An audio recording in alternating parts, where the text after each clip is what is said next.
한글은 뇌구조를 바꿉니다.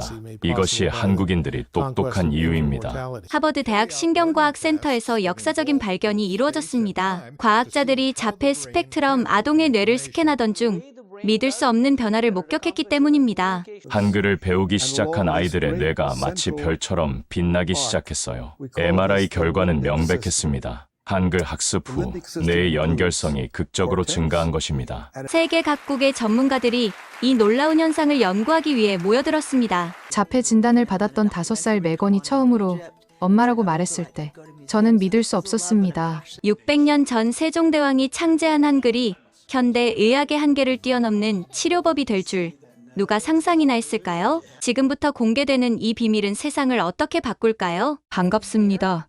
저는 하버드 대학교에서 언어학 박사 학위를 받고 현재 교수직을 맡고 있는 리사 워커라고 합니다. 저는 연구와 학업에 몰두하느라 다른 분들보다 늦은 나이에 결혼했어요. 항상 아이를 갖고 싶었지만 쉽게 이루어지지 않았죠. 그러던 어느 날 연구실 벽면을 가득 채운 언어학 서적들 사이에서 강의 준비를 하고 있을 때였어요. 갑자기 울린 전화벨, 그리고 들려온 임신검사 양성 결과 소식이었습니다. 드디어 우리 부부의 소원이 현실이 된 거예요. 전화를 끊고 난 후에도 한참을 멍하니 앉아 있다가 문득 밀려오는 기쁨에 눈물이 흘렀습니다. 임신 기간 내내 태아에게 최대한의 사랑을 쏟았어요. 매일 밤 다양한 책을 읽어주었죠. 셰익스피어부터 촘스키까지 온갖 종류의 작품을 목소리에 담았어요. 아마도 태교를 통해 언어의 아름다움을 전하고 싶었나 봐요. 그렇게 9달이 지나고 우리 딸 메건이 세상에 나왔습니다. 처음에는 모든 것이 완벽해 보였어요. 하지만 시간이 흐를수록 뭔가 이상하다는 느낌이 들기 시작했죠. 메건은 우리와 눈을 마주치지 않았고 이름을 불러도 반응이 없었거든요. 18달이 지나도 첫 마디를 떼지 못했답니다. 현실을 더 이상 외면할 수 없었어요. 결국 우리는 메건을 데리고 전문의를 찾아갔고 긴 검사 끝에 의사는 메건에게 자폐 스펙트럼 장애의 징후가 보인다고 말했습니다. 그 말을 듣는 순간 내 세상이 무너지는 것 같았어요.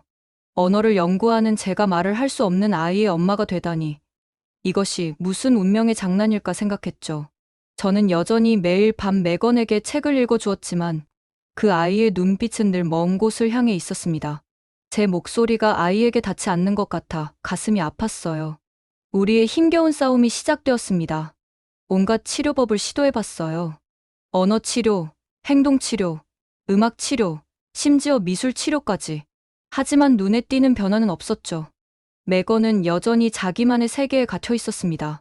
모든 희망이 사라진 것만 같았어요. 그러던 어느 날 마치 운명의 손길처럼 연구실에서 한 동료를 만나게 되었어요. 박준호 박사라는 한국계 미국인이었던 그의 등장이 우리 가족의 인생을 바꿔놓게 될 줄은 그때는 몰랐답니다. 박 박사는 제 고민을 눈치챘는지 따뜻한 미소로 다가왔어요. 그의 부드러운 말투에 저도 모르게 마음의 문을 열게 되었죠. 그는 자신의 집에 놀러 오라며 저를 초대했습니다. 박 박사에게는 지은이라는 딸이 있었는데 메건과 비슷한 나이였어요. 처음에는 망설였습니다. 메건이 다른 아이와 어울리는 모습을 본 적이 없었으니까요. 하지만 새로운 시도를 해봐야 한다는 생각에 용기를 내어 초대를 받아들였어요. 그 결정이 우리 가족에게 얼마나 큰 변화를 가져올지 그때는 상상조차 하지 못했죠. 박 박사의 집을 방문한 날 예상치 못한 일이 벌어졌어요. 처음에 메건은 여느 때와 다름없이 무표정한 얼굴로 소파에 앉아 있었죠. 지은이가 그림을 그리며 놀고 있는 동안 메건은 그저 허공만 바라보고 있었습니다. 그때 갑자기 지은이가 물감을 쏟고 말았어요. 당황한 지은이가 서랍을 열어 뭔가를 찾는 동안 우연히 서랍 안에 있던 이상한 모양의 블록들이 바닥에 쏟아졌습니다. 그 순간 믿을 수 없는 일이 일어났어요. 그때까지 어떤 장난감에도 관심을 보이지 않던 메건이 갑자기 몸을 일으켰죠. 그 아이의 눈이 바닥에 흩어진 블록들을 향해 고정되었고 처음으로 메건의 눈에서 호기심의 빛을 발견했습니다. 메건은 조심스럽게 소파에서 내려와 블록 하나를 집어들었어요. 그 모습을 보며 내 심장이 빠르게 뛰기 시작했죠. 메건은 블록을 이리저리 돌려보더니 갑자기 그 위에 그려진 글자를 따라 손가락으로 천천히 그리기 시작했습니다. 그 순간 시간이 멈춘 것만 같았어요. 메건이 처음으로 무언가에 집중하는 모습을 보게 된 거죠. 눈물이 눈가에 맺혔지만 꾹 참았답니다. 메건의 집중을 방해하고 싶지 않았거든요.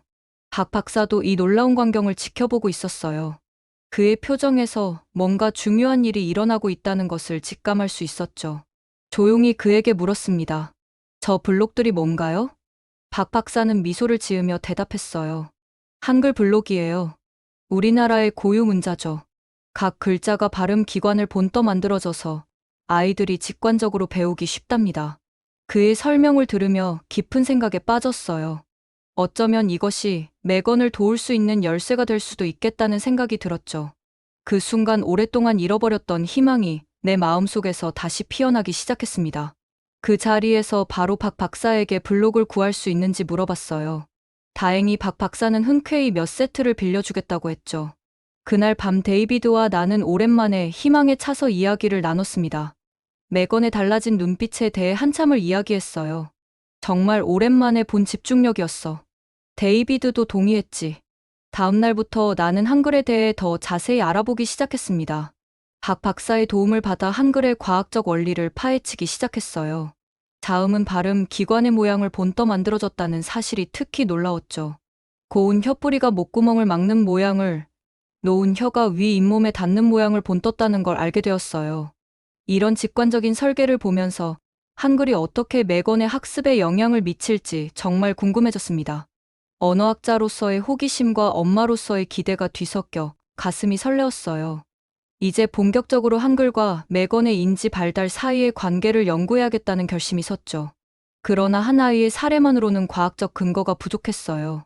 더 많은 데이터가 필요했습니다.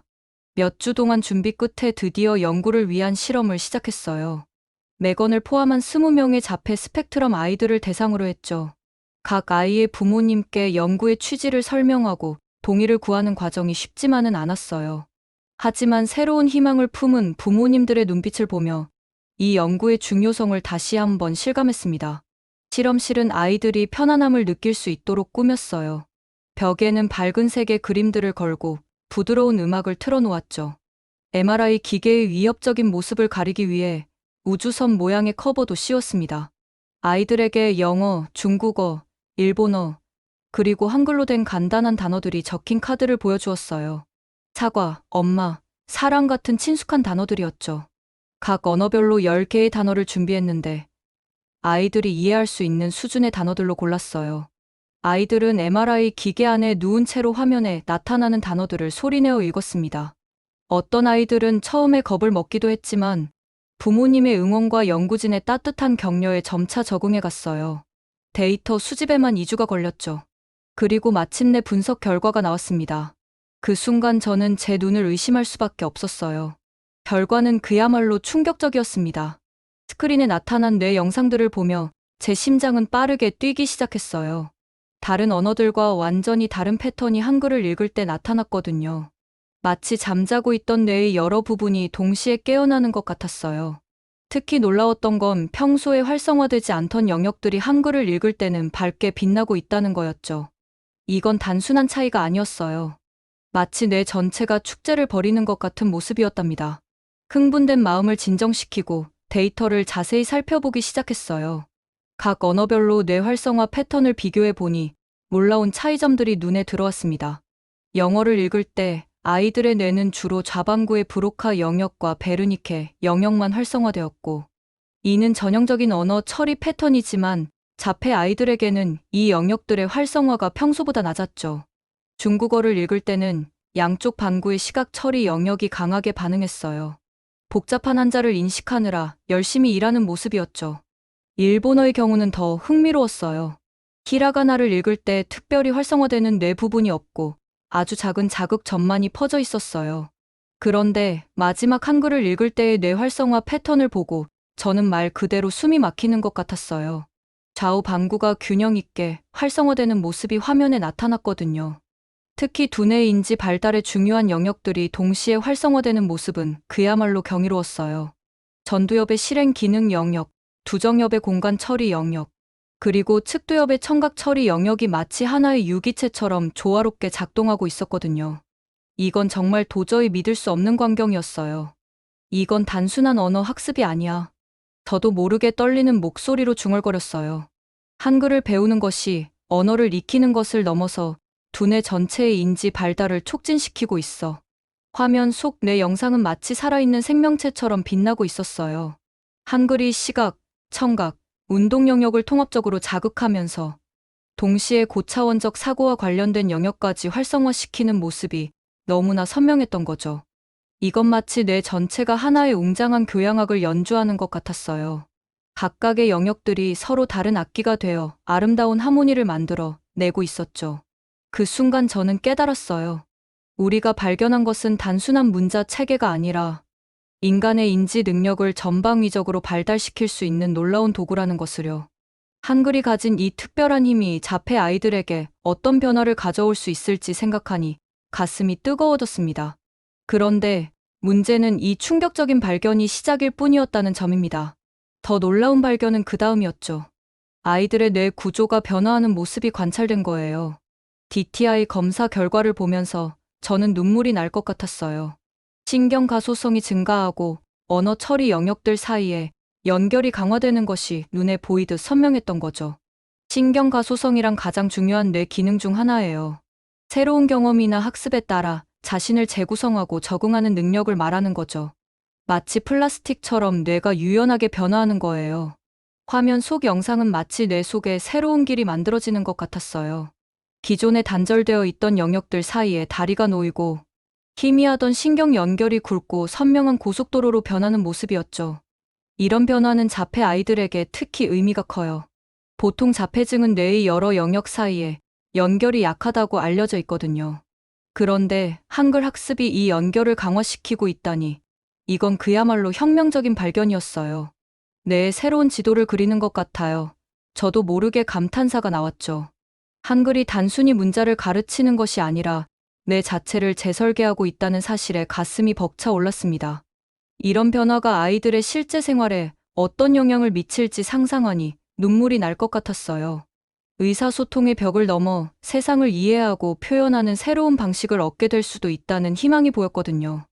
이런 놀라운 발견들을 종합해 보니 한글이 단순한 문자 체계를 훨씬 넘어선다는 확신이 들었어요. 이건 인지 발달과 뇌 기능 향상을 위한 완벽한 도구였고, 특히 자폐 스펙트럼 장애가 있는 아이들에게 한글 학습이 새로운 희망이 될 수 있다는 생각에 가슴이 뛰었습니다. 600년 전에 세종대왕이 어둠과 혼돈 속에서 괴로워하는 우리 아이들을 위해 밝은 빛을 만들어 주신 것 같아요. 세종대왕의 애민정신이 대한민국을 넘어 전 세계 사람들에게 미친다고 생각하니 온몸에 전율이 흘렀어요. 이 깨달음은 제 연구에 새로운 의미와 사명감을 불어넣었습니다. 이제 우리의 연구가 세종대왕의 꿈을 현대에 실현하는 통로가 될 수 있다는 생각에 전율이 멈추질 않았어요. 한글 연구를 계속하면서 점점 더 깊이 파고들게 되었어요. 고문서를 뒤적이고 옛 문헌들을 살펴보는 과정에서 흥미로운 점을 발견하게 되었죠. 현대 한글과 세종대왕 시대의 훈민정음 사이에 미묘하지만 분명한 차이가 있다는 거였어요. 처음에는 그저 시대의 변화에 따른 자연스러운 진화라고 생각했어요. 하지만 연구를 거듭할수록 뭔가 더 중요한 것이 빠져 있다는 느낌을 지울 수 없었죠. 마치 아름다운 교향곡에서 몇 개의 음표가 사라진 것 같은 그런 묘한 불완전함이 느껴졌어요. 이 의문을 혼자 해결하기는 어려울 것 같았어요. 한국어와 한글의 역사에 대해 더 깊이 있는 지식이 필요했죠. 자연스럽게 박 박사가 떠올랐어요. 저는 박 박사의 연구실 문을 두드렸습니다. 그의 연구실은 언제나처럼 한글 관련 서적과 자료들로 가득했죠. 제 질문을 듣자 박 박사의 눈빛이 변했어요. 그는 잠시 망설이더니 오래된 책 한 권을 꺼내 보여주었습니다. 리사, 당신이 찾는 게 바로 이것일 거예요. 박 박사가 말했어요. 책을 펼치자 낯선 모양의 한글 글자들이 나타났죠. 이건 사라진 6개의 한글 소리예요. 아래아, 여린이읍, 예시읍, 반시옷, 여튼이읍, 여린이응이라고 해요. 그 순간 저는 전율을 느꼈어요. 마치 오래된 보물을 발견한 것 같았죠. 이 소리들은 왜 사라진 거예요? 제가 물었습니다. 박 박사의 표정이 어두워졌어요.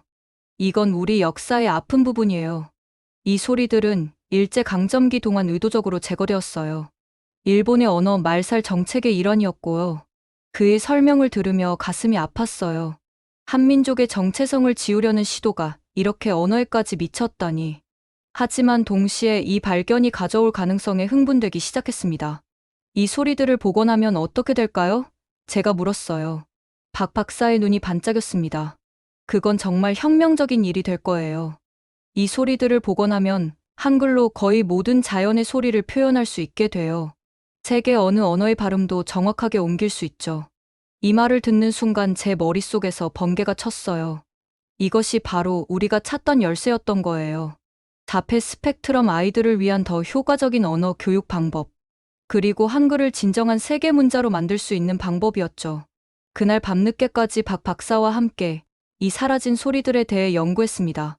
각 소리의 특성과 발음법, 그리고 그것들이 어떻게 다른 소리들과 조화를 이루는지 배웠죠. 마치 오래전 잃어버린 가족을 다시 만난 것 같은 기분이었습니다. 다음날 연구실로 돌아와 매건과 다른 아이들에게 이 새로운 소리들을 소개했어요. 놀랍게도 아이들은 이 소리들을 굉장히 흥미롭게 받아들였죠. 특히 아래하는 아이들이 쉽게 따라할 수 있었고, 이 소리를 통해 다른 모음들의 차이를 더 잘 인식하는 것 같았어요. 며칠 동안 이 소리들을 활용한 새로운 학습 방법을 개발했어요. 예를 들어, 여린이를 이용해 숨소리나 바람 소리를 표현하게 하니 아이들이 소리와 글자 사이의 연결을 더 직관적으로 이해하는 것 같았죠. 반시옷은 새의 지저귐 같은 섬세한 소리를 표현하는데 사용했고, 이를 통해 아이들의 청각적 인지 능력이 향상되는 것을 관찰할 수 있었습니다. 그러나 가장 놀라운 변화는 매건에게 나타났습니다. 이전에는 특정 소리를 구별하는데 어려움을 겪었는데, 이 새로운 소리들을 배우면서 그녀의 청각적 구별 능력이 눈에 띄게 향상되었어요. 심지어 그녀가 처음으로 완전한 문장을 말했을 때 저는 눈물을 참을 수 없었죠. 그 순간 저는 우리가 정말 중요한 것을 발견했다는 확신이 들었어요. 이건 단순히 잃어버린 소리를 되찾는 것이 아니라 많은 아이들에게 새로운 의사소통의 기회를 제공하는 것이었죠. 연구 결과를 정리하면서 이 발견이 가져올 수 있는 더 큰 변화에 대해 생각해 보았어요. 한글이 정말로 모든 소리를 표현할 수 있는 완벽한 문자 체계가 된다면 이는 전 세계의 언어 학습과 의사소통 방식을 혁명적으로 바꿀 수 있을 것 같았죠. 특히 자폐 스펙트럼 장애가 있는 아이들에게 이것은 더욱 큰 의미가 있을 거예요. 소리와 의미를 더 정확하게 연결할 수 있게 되면 그들의 언어 습득과 의사, 소통 능력이 크게 향상될 수 있을 테니까요. 그러나 동시에 무거운 책임감도 느꼈어요. 이 소리들이 일제강점기에 의도적으로 제거되었다는 사실은 우리가 단순히 언어학적 발견을 넘어 역사적 정의를 바로 세우는 일을 하고 있다는 것을 의미했고, 우리의 연구가 한 민족의 상처를 치유하고 잃어버린 문화적 유산을 되찾는데 기여할 수 있다는 생각에 가슴이 벅차올랐습니다. 박 박사와 함께 이 발견을 어떻게 세상에 알릴지 고민했어요. 단순히 학술적인 발표를 넘어 이 소리들을 실제 교육 현장에 도입하고 대중화하는 방안을 모색하기로 했습니다.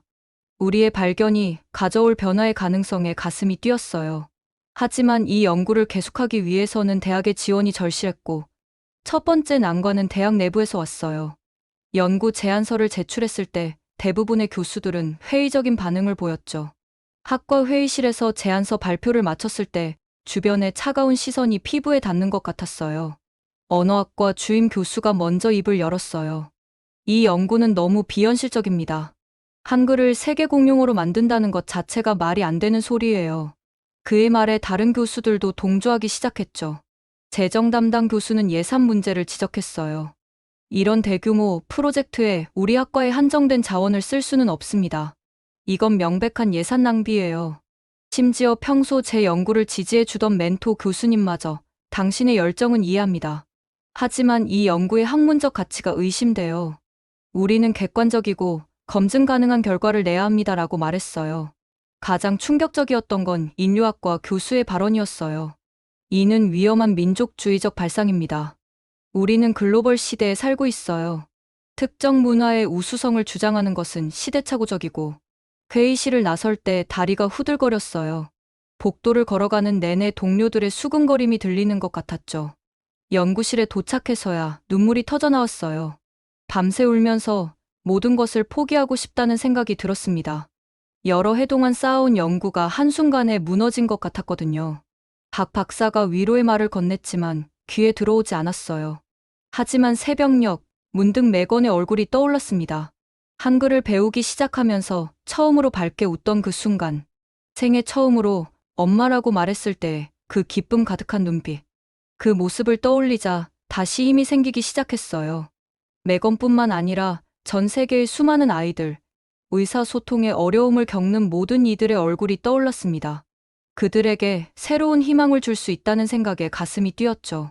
다음날 아침 박 박사와 마주 앉아 진지하게 이야기를 나눴어요. 우리의 연구가 가진 가치, 그리고 그것을 어떻게 다른 이들에게 전달할 수 있을지에 대해 오랫동안 토론했습니다. 결국 우리는 총장님을 직접 만나 설득하기로 했어요. 대학 내 다른 교수들의 지지를 얻기 전에 최고 결정권자의 이해와 지원이 필요하다고 판단했거든요. 총장실 앞에 서서 심호흡을 했어요. 이번이 마지막 기회라는 걸 알았죠. 모든 열정과 확신을 담아 우리의 비전을 전달해야 했어요. 문을 두드리는 순간 이 프로젝트가 단순한 연구가 아니라 세상을 변화시킬 수 있는 혁명적인 시도라는 믿음이 더욱 강해졌습니다. 총장님을 설득해야 했습니다. 그 일이 결코 쉽지 않으리라는 걸 알고 있었어요. 먼저 우리의 연구 결과를 정리하기 시작했어요. 한글의 우수성을 입증할 과학적 데이터를 모으는 일이 급선무였습니다. MRI 스캔 결과, 뇌파 분석 데이터, 인지 능력 향상 지표 등을 꼼꼼히 정리했답니다. 데이터를 분석하면서 더욱 놀라운 사실들을 발견하게 되었어요. 한글 학습이 자폐 스펙트럼 아이들의 뇌 활성화 패턴을 변화시킨다는 것이 명확히 드러났어요. 특히 의사소통과 관련된 뇌 영역의 연결성이 크게 향상되는 모습을 볼 수 있었답니다. 이런 결과를 바탕으로 실험적 교육 프로그램을 만들었어요. 매건을 포함한 10명의 자폐 아동들을 대상으로 8주간의 집중 한글 교육을 실시했죠. 프로그램은 매일 2시간씩 새롭게 발견한 소리들을 포함한 한글의 기본 원리부터 시작해서 점차 복잡한 문장 구성까지 나아갔어요. 프로그램을 진행하면서 아이들의 변화를 지켜보는 것은 정말 감동적이었어요. 처음에는 글자를 보고 무반응이던 아이들이 점차 흥미를 보이기 시작했고, 몇 주가 지나자 간단한 단어를 스스로 쓰기 시작했죠. 매건의 경우 프로그램 종료 시점에는 짧은 문장으로 자신의 감정을 표현할 수 있게 되었답니다. 부모님들의 반응은 더 뜨거웠습니다. 한 어머니는 눈물을 글썽이며 제 손을 잡더라고요. 처음으로 아이와 대화를 나눌 수 있게 되었다고 하시면서요. 그 순간 저도 눈물을 참을 수 없었답니다. 실험 결과를 정리하고 나니 이제 총장님을 설득할 차례였어요. 발표 자료를 만들면서 밤을 새우기를 여러 번. 드디어 완벽한 프레젠테이션이 완성되었죠. 과학적 데이터, 아이들의 변화를 담은 영상, 부모님들의 인터뷰까지 모든 것을 담았어요. 발표 전날 밤 긴장감에 잠을 이루지 못했어요. 머릿속으로 발표 내용을 계속 되새기며 이리저리 뒤척였어요. 문득 매건의 얼굴이 떠올랐어요. 그 아이의 변화된 모습, 밝아진 눈빛, 처음으로 엄마, 사랑해요라고 말했을 때의 그 순간. 그 기억이 제게 용기를 주었답니다. 다음 날 아침 깊은 숨을 들이쉬며 총장실 앞에 섰어요. 박 박사가 옆에서 힘을 실어 주었습니다. 문을 열고 들어가자 총장님과 여러 교수님들이 모여 계셨어요. 긴장된 마음을 진정시키며 발표를 시작했습니다. 존경하는 총장님 그리고 여러 교수님들. 오늘 저희가 발표할 내용은 단순한 언어 연구를 넘어 수많은 아이들과 가족들의 삶을 변화시킬 수 있는 혁명적인 발견에 관한 것입니다. 1시간 동안 열정을 다해 설명했어요. 한글의 과학적 우수성, 자폐 아동들의 놀라운 변화, 그리고 이 연구가 가져올 수 있는 세계적인 영향력까지. 발표를 마치고 나니 온몸에 힘이 빠졌어요. 모든 것을 쏟아부은 느낌이었죠. 총장님의 표정이 심각해 보였어요. 길게 느껴지는 침묵이 이어졌죠. 그때 총장님이 입을 열었어요. 교수님, 정말 놀라운 연구 결과네요. 하지만 이런 큰 프로젝트를 지원하기에는 리스크가 너무 큰 것 같습니다. 더 많은 증거와 검증이 필요해 보이는데요. 순간 가슴이 무너지는 것 같았어요. 하지만 포기할 수 없었죠. 용기를 내어 다시 한번 말씀드렸어요. 총장님, 이 연구는 단순한 학문적 호기심이 아닙니다.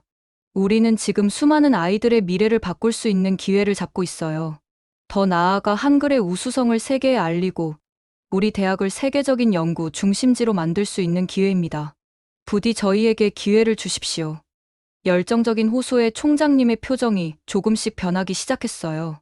다른 교수님들도 흥미로운 표정으로 서로 속삭이기 시작했죠. 긴 침묵이 이어지다 총장님이 입을 열어 프로젝트의 이름을 물으셨어요. 순간 당황했어요. 앞불사, 연구의 모든 측면을 아우르는 이름을 생각해 두지 않았던 거예요. 머릿속이 하얘졌죠. 그때 매건의 얼굴이 떠올랐습니다. 그리고 이어서 우리가 돕고자 하는 모든 아이들, 전 세계 사람들이 떠올랐죠. 그리고 문득 깨달았습니다. 우리의 목표는 단순히 한글을 가르치는 게 아니라 세종대왕의 꿈을 현대에 실현하는 거였어요. 모든 이가 쉽게 배우고 자신을 표현할 수 있게 하는 것. 그래, 바로 그거예요. 저는 떨리는 목소리로 대답했어요. 세종누리 프로젝트입니다. 총장님의 눈썹이 살짝 올라갔어요. 세종누리라. 흥미로운 이름이네요. 무슨 의미인가요? 저는 깊은 숨을 들이쉬고 설명했어요. 세종대왕의 꿈을 현대에 실현하여 전 세계 모든 이들이 한글의 혜택을 누리게 하자는 뜻입니다. 누리는 세계를 의미하는 순우리말이에요. 자폐 아동들뿐만 아니라 언어 장벽으로 어려움을 겪는 모든 이들에게 새로운 세상을 열어주는 것이 우리의 목표입니다. 설명을 듣던 총장님의 눈빛이 변하고 입가에 미소가 번지는 게 보였죠. 총장님은 이 프로젝트가 단순한 연구가 아니라 세종의 진정한 비전을 담은 거라고 높게 평가해 주셨어요. 그렇게 우리는 6개월간의 프로젝트 연구 허가를 받아냈습니다. 그 순간의 기쁨은 말로 표현할 수 없었어요. 박 박사와 얼싸안으며 기쁨의 눈물을 흘렸죠. 우리의 꿈을 현실로 만들 기회를 얻은 거예요. 총장실을 나서며 굳게 다짐했습니다. 이 6개월, 우리는 반드시 성공해야 해요. 매건과 같은 아이들, 그리고 세종대왕의 꿈을 위해 이제 진정한 도전이 시작된 거죠. 프로젝트 공식 승인이 나자마자 우리 팀은 본격적인 연구에 착수했습니다. 우리는 사라진 6개의 글자를 복원해서 현대, 한글에 어떻게 통합할지 고민했어요. 가장 먼저 눈에 띄는 효과는 외국어 발음의 정확한 표기였어요. 예를 들어 영어의 스 발음을 여린이으로 표현할 수 있게 됐어요. 한국인의 영어 발음 향상에 큰 도움이 되었죠. 또한 아래아의 복원으로 한국어의 미묘한 음과 차이를 더 정확히 표현할 수 있게 되었어요. 이는 한국어를 배우는 외국인들에게 특히 유용했고, 그들은 이제 더 정확한 발음으로 한국어를 구사할 수 있게 되었습니다. 놀랍게도 이 복원된 글자들이 자폐 스펙트럼 장애가 있는 아이들의 언어 습득에도 긍정적인 영향을 미쳤습니다. 예시읍과 반시호제 조합이 특히 효과적이었어요. 이 소리들이 아이들의 청각적 주의력을 향상하는 것으로 나타났죠. 전 세계적으로도 이 프로젝트의 영향력이 확대되기 시작했습니다. 언어학자들은 한글의 과학성에 주목하기 시작했고, 여러 나라에서 자국어 표기에 한글 원리를 적용하려는 시도가 나타났죠. 특히 문자가 없는 소수 민족들에게 한글 기반의 문자 체계를 제공하는 프로젝트가 시작되었어요. 이 모든 과정에서 세종대왕의 애민 정신을 항상 되새겼답니다. 모든 백성이 쉽게 글을 배우고 사용할 수 있기를 바라셨듯이 우리도 전 세계 모든 이들이 쉽게 의사소통할 수 있는 도구를 만들고자 했죠. 매건의 변화는 이 프로젝트의 의미를 더욱 깊게 해주었습니다. 새로운 글자들을 배우면서 그 아이의 언어 능력이 눈에 띄게 향상되었어요. 처음으로 느리지만 단단한 발음으로 엄마, 나 학교 가고 싶어요 라고 말했을 때 저는 눈물을 참을 수 없었어요. 이제 우리의 목표는 더 커졌습니다. 단순히 연구에 그치지 않고 이 프로젝트를 통해 전 세계의 언어 장벽을 허물고 모든 이에게 평등한 의사소통의 기회를 제공하는 것. 그것이 바로 세종누리 프로젝트의 궁극적인 목표예요. 매건의 손을 잡고 연구실을 나서며 생각했습니다. 우리는 반드시 이 프로젝트를 성공시킬 거예요. 세종대왕의 꿈을 이어받아 한글의 아름다움과 과학성을 전 세계에 알리고 모든 이가 쉽게 배우고 사용할 수 있는 문자를 만들어낼 거예요. 그리고 그 여정에 매건과 같은 수많은 아이들이 함께할 거라고 믿어요. 이것이 바로 우리가 꿈꾸는 세상, 세종대왕께서 꿈꾸셨던 그 세상이니까요. 오늘 사연은 여기까지입니다. 한글의 위대함은 자폐아의 두뇌를 깨우고 활성화하는 데까지 영향을 미치네요. 세종대왕의 뜻을 널리 펼치는 세종누리 프로젝트. 진심으로 응원합니다. 여러분은 오늘 사연 어떻게 생각하시는지 댓글 많이 달아주세요. 저는 더 좋은 사연으로 돌아오겠습니다. 원더풀 해외 사연이었습니다.